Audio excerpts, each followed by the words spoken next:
Hola, eh, bueno, mi nombre es Leonardo Carabajal y vamos a continuar con estos videos de tipo tutoriales para explicar la deducción natural en el caso de la lógica. Bueno, en este caso, este video lo que vamos a hacer es desarrollar dentro de los mecanismos denominados directos, un mecanismo que permite justificar la validez de un razonamiento que se conoce como deducción natural. Bien.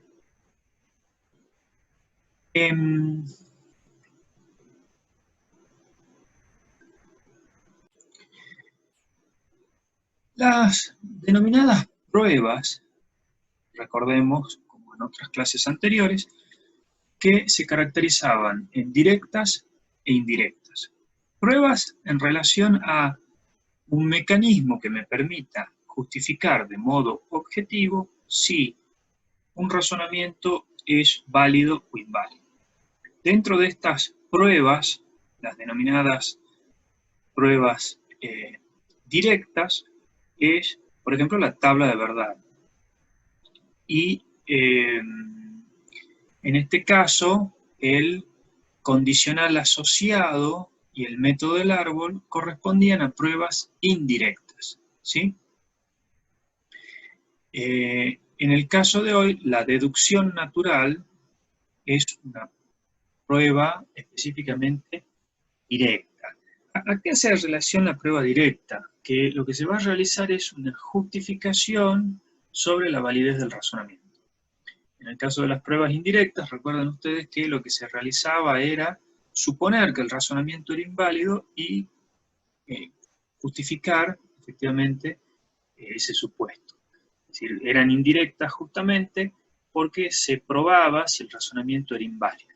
En las pruebas directas, al contrario, se prueba si el razonamiento es válido. Bueno, la deducción natural es un mecanismo un poco más artesanal o creativo, a diferencia de la tabla de verdad completa, que es un mecanismo absolutamente mecánico. ¿Y en qué consiste? Bueno, en términos de Coppi, en su libro Lógica Simbólica,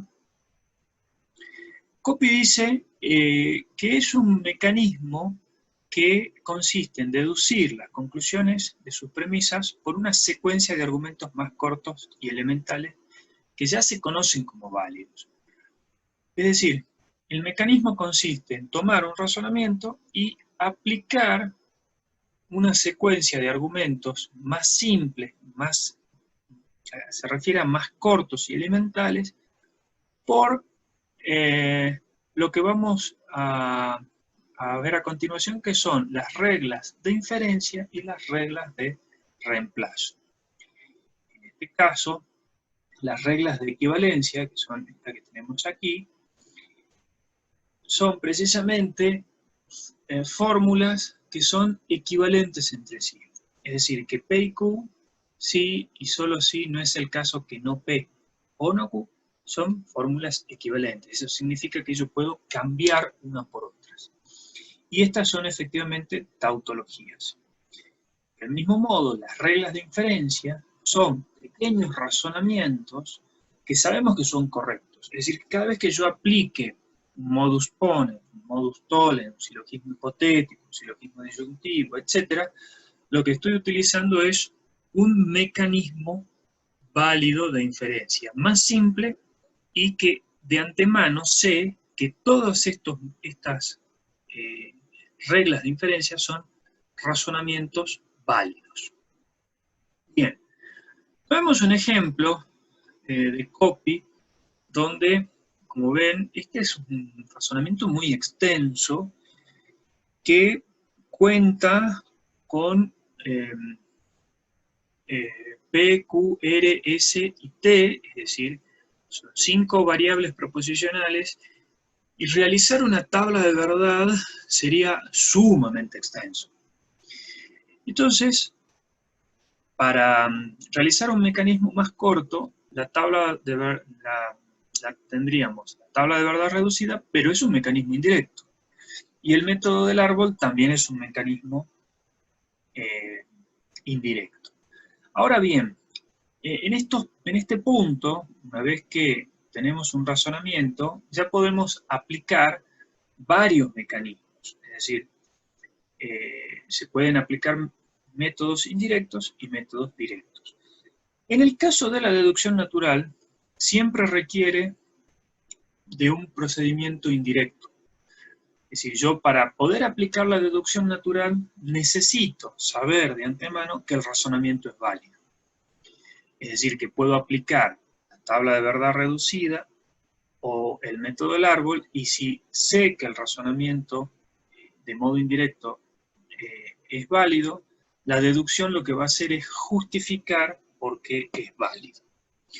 Bien, tomo este razonamiento muy extenso y tengo aquí a la derecha de la pantalla su simbolización. Lo pasamos a forma de razonamiento, y con la forma de razonamiento lo que vamos a hacer es una justificación mediante las reglas de inferencia. En este caso, como es un mecanismo directo, no hay que introducir una contradicción, como en el caso del método del árbol. Y el objetivo es el siguiente, es decir, dado el razonamiento, P o Q entonces R, no S entonces R entonces T, P o S, y la última premisa es no S, por lo tanto Q entonces T, el objetivo del procedimiento es probar la conclusión. Es decir, lo que voy a tratar de hacer es de aplicar reglas de inferencia o reglas de reemplazo jugando de modo, es decir, sin un orden temporal o numérico, es decir, la premisa 1, la premisa 2, la premisa 3, la premisa 4, estas 4 premisas puedo combinarlas del modo que yo quiera. Si puedo combinar la premisa 1 con la premisa 2 y transformar un razonamiento, y voy a ir resolviendo y trayendo nuevas premisas que me permitan justificar la conclusión. Es decir, que el objetivo de la deducción natural consiste, como el paso 8, en llegar a la conclusión, llegar a Q entonces T. Es decir, que el objetivo de esta figura 1, que como bien tenemos acá el razonamiento, Q entonces T es la conclusión, y el objetivo de la deducción natural es, mediante reglas de inferencia y reglas de reemplazo, llegar a probar cómo puedo inferir Q entonces T de todas estas premisas que tengo precedentes a la conclusión. Entonces, lo primero que voy a hacer es, voy a unir, es decir, voy a tomar dos premisas del razonamiento. Por ejemplo, si yo uno P entonces S y le sumo 4, que es una premisa, tengo lo siguiente. Es decir, lo voy a separar acá en un cálculo auxiliar a 3 y 4. Y voy a decir lo siguiente. Si P entonces S, si tengo un antecedente y un consecuente, y se niega el consecuente, no S, puedo inferir no P. Esto que estoy aplicando acá con 3 y 4 es precisamente una regla de inferencia que está aquí al lado, que es el modus tollens. Es decir, dado P entonces Q se niega el consecuente, se da la afirmación de la negación del antecedente. Es decir, afirmo la negación del antecedente, que es exactamente lo que hicimos acá. P entonces S es equivalente a P entonces Q. Se niega S, se niega Q, por lo tanto afirmo la negación de P, ¿sí? No P. Este no P, entonces, y que tengo que tener cuidado que no tengo que aplicar literalmente las fórmulas, ¿sí? Tal como vimos en los videos anteriores, donde cada fórmula se debe interpretar según cada caso. Bien, entonces, dado P entonces Q y no S, por lo tanto, de 3 y 4 afirmo no P. Escribo esta conclusión sumando una nueva premisa, es decir, la premisa 5, que es la conclusión del punto 3 y 4 por la regla de modus tollens. Ahora, esto se me suma como una nueva premisa a las 4 que ya tengo. Y en este caso, voy a sumar la premisa 1 con la premisa 5.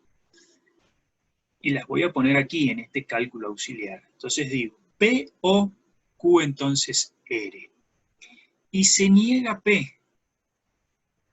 Esto es una disyunción. ¿Qué fórmula puedo aplicar? Tengo lo que se denomina el silogismo disyuntivo.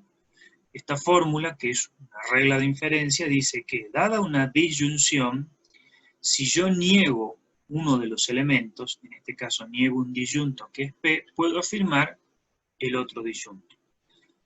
P o Q, niego P, por lo tanto se afirma Q. Dado el silogismo disyuntivo, que es la fórmula, aplico entonces a la premisa 1 y 5. P o Q entonces R.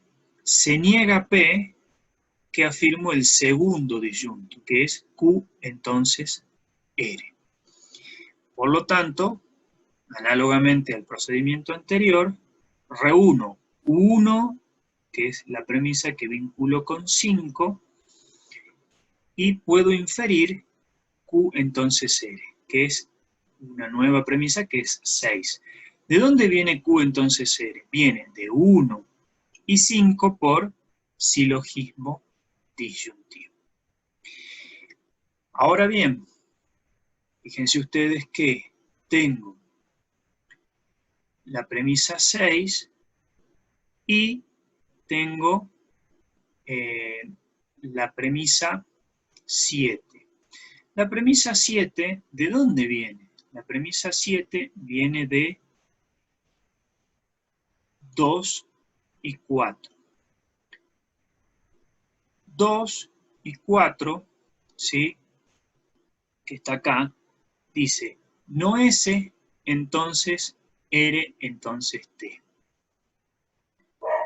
Se da la afirmación de S, por lo tanto, se da la afirmación de R, entonces T. Es decir que en el paso 7, ¿sí?, surge de unir la premisa 2 con la premisa 4, donde si no S, entonces R o T, se da no S, por lo tanto podemos inferir R, entonces T. Que esto permite, por ejemplo,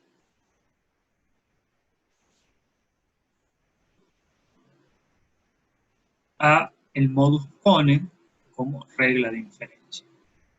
Y P, entonces Q, se da P, por lo tanto Q.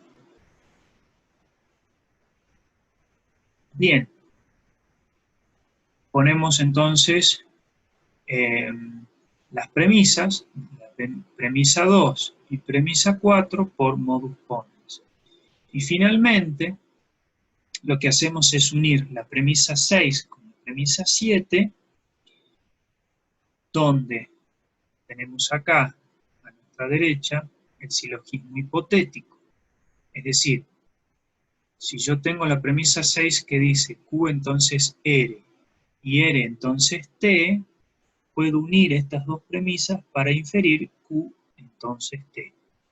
Esto precisamente es un silogismo hipotético, que dice que, dado P entonces Q y Q entonces R, puedo inferir P entonces R.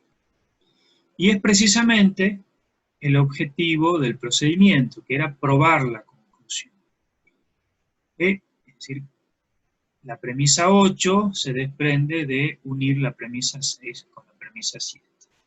Si yo no puedo llegar a la conclusión, no puedo desprender la conclusión a partir de utilizar reglas de inferencia y reglas de reemplazo, es porque efectivamente el procedimiento es perdón, porque el razonamiento es inválido.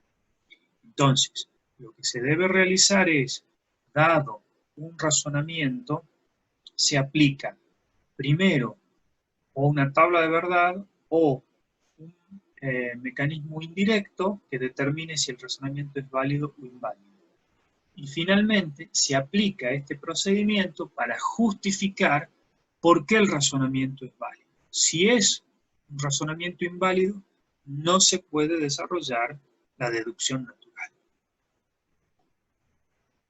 Bien, con esto entonces vamos a pasar ahora a ciertos aspectos prácticos.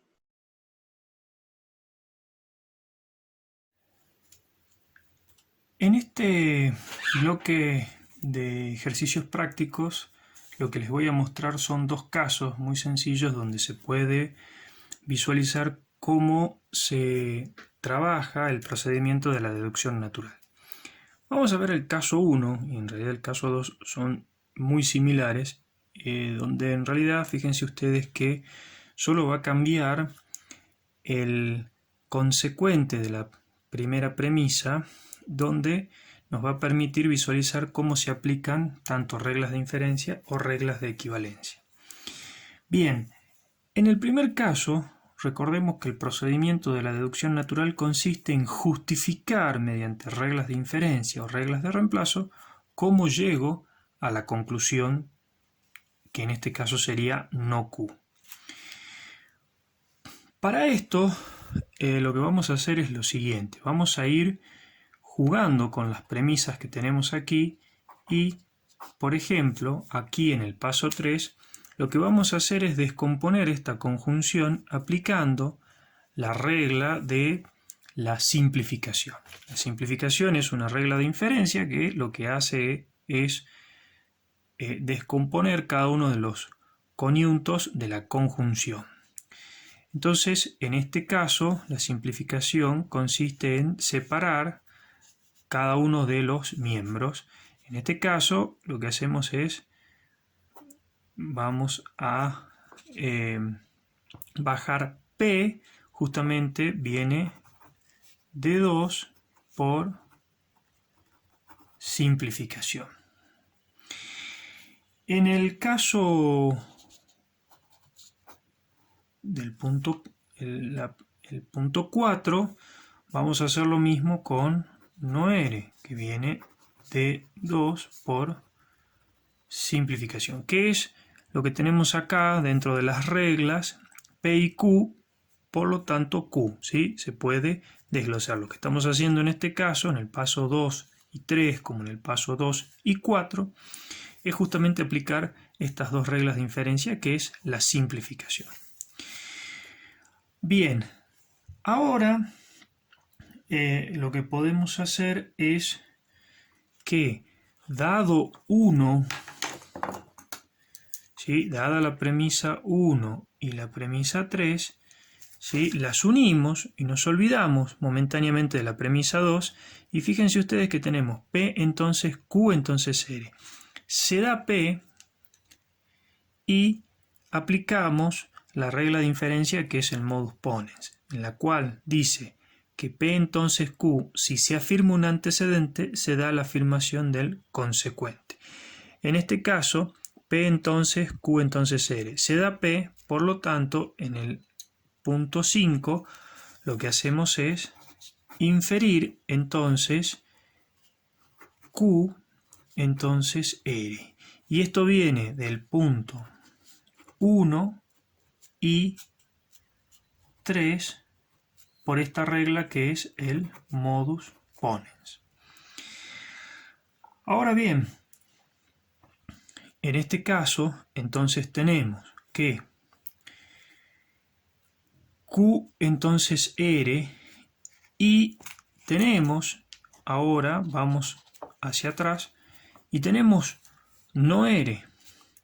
Por lo tanto, ¿qué es lo que podemos hacer? Y aquí tenemos, dentro de las reglas, el modus tollens, que dice que P entonces Q y se da la negación de Q, por lo tanto se puede dar la afirmación de no P. Este modus tollens entonces lo aplicamos aquí en el punto 6 que dice Q entonces R. Se niega R, por lo tanto se puede dar la afirmación de no Q. Y esto viene de 5 y 4, seguimos en ese orden, 5 y 4 por modus tollens, que es la regla que hemos aplicado acá, ¿sí? La conclusión entonces es no Q, y hemos llegado a justificar por toda esta serie de procedimientos que no Q justamente se desprende por la simplificación de 2, la simplificación de 3, por aplicar de 1 y 3 un modus ponens y por aplicar de 5 y 4 un modus tollens. Esa sería la justificación del caso 1. Ahora bien, veamos el caso 2. En el caso 2, por ejemplo, vamos a aplicar el mismo procedimiento de las premisas 3 y 4 porque lo que realizamos es la simplificación, ¿sí? Entonces en este caso tenemos P que viene de 2 por simplificación.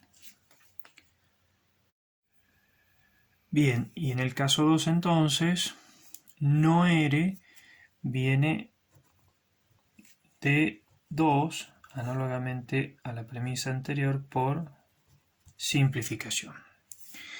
Ahora bien,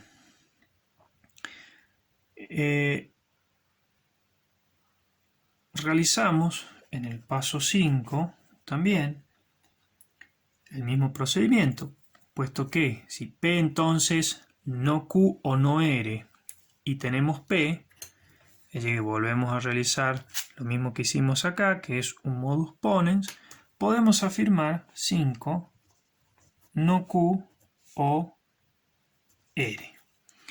Y esto viene precisamente de unir la premisa 1 y la premisa 3 aplicando la regla del modus ponens. Colocamos los pasos, que esto viene de 1 y 3 por modus ponens. Ahora bien, fíjense ustedes que en el caso 1, ¿sí?, tenemos Q entonces R. En este caso, el paso 6 podemos realizar lo siguiente, porque si nos fijamos en nuestras reglas de inferencia, tenemos la regla de reemplazo que dice que no Q o R es equivalente, es decir, que es igual a Q, entonces R, ¿sí? En realidad lo que dice la regla es que P, no P o Q es equivalente a P, entonces Q, ¿sí? Lo que dice básicamente la regla es que una disyunción es equivalente a un condicional con su primer miembro negado. Entonces, en este caso, lo que hacemos es aplicar la regla de equivalencia, que es la de implicación material, que dice que una disyunción es equivalente a un condicional con su primer miembro negado. Y en este caso decimos R, tal cual tenemos aquí, y aquí no Q, tal cual está, por justamente la regla de la doble negación, que dice que P es exactamente igual a no P, porque si P es verdadero y no P es falso y no P, entonces es verdadero. Por lo tanto, a partir de su equivalencia semántica, P es exactamente igual a no P. En este caso se niega la doble negación, se la tacha, y lo que tenemos es que no Q o no R es equivalente a Q, entonces R. Esto viene de 5 por implicación material. Y 7, en este caso, ahora lo que podemos hacer es Q entonces R, y unimos la premisa 6 con la premisa 4, se da no R, volvemos a aplicar de vuelta el modus tollens, entonces, ¿qué podemos afirmar? No Q. Y esto viene de 6 y 4 por modus tollens. Y en este caso también hemos llegado a la conclusión que es no Q. De todos modos, en este punto 5 del ejercicio también se puede realizar otra alternativa que inclusive es más corta, en la cual, en cuenta de desarrollar el 7 pasos, inclusive es más corta. Es decir, si volvemos al paso 5, que dice no Q o R, que viene de 1 y 3 por simplificación, en este caso unimos 5 con la premisa 4 y podemos aplicar en el paso 6 la regla que es el silogismo disyuntivo, que dice P o Q se niega a alguno de los miembros de la disyunción, en este caso, por ejemplo, se niega P, ¿qué puedo afirmar? Q. En el silogismo disyuntivo es indistinto, podemos negar cualquiera de los dos y se infiere la otra. En este caso, no Q o R, ¿sí? Se da la negación de no R, por lo tanto, ¿sí? Se niega no R, niega a R, por lo tanto, se afirma, aplicando el silogismo disyuntivo, no Q. Y esto viene de 5 y 4 por silogismo disyuntivo. Y llegamos, en cuenta de 7 pasos, llegamos en 6 pasos a justificar la conclusión.